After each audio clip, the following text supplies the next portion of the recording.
ঘরে ঠাকুর ঘরে কেড়ে আমি কলা খাই না। এই চাঁদাবাজের বিরুদ্ধে কথা বলার কারণে কারো কারো গায়ে লাগছে, আমরা কিন্তু কোনো নাম বলতেছি না। আপনাদের গায়ে লাগে কেন? তার মানে ঠাকুর ঘরে কেড়ে আমি কলা খাই না। আমার এই কাম আপনারা করতেছেন, তাহলে আপনাদের এত লাগে কেন? আবার ওনারা ৭১-এর কথা কয়, আবার ওনারা রাজাকার কয়, কিন্তু ওনাদের জানা উচিত হাসিনার এই স্লোগানের কারণে হাসিনার পতন হয়েছে, পতন ত্বরান্বিত হয়েছে। এই রাজাকারের স্লোগান বাংলাদেশের মানুষ আর খায় না, এটা মাথায় রাখবেন।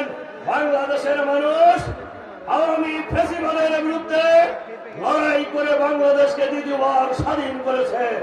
এই স্বাধীন বাংলাদেশে বাংলাদেশের জনগণ আর কোন চক্ষু রাঙ্গানিকে পরোয়া করে না।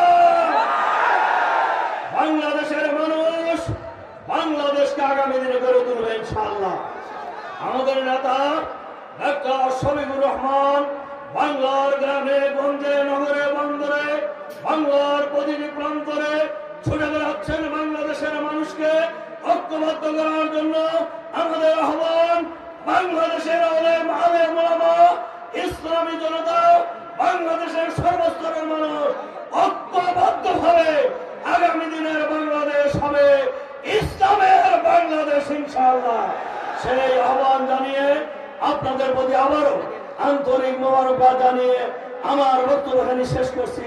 আল্লাহ হাফেজ।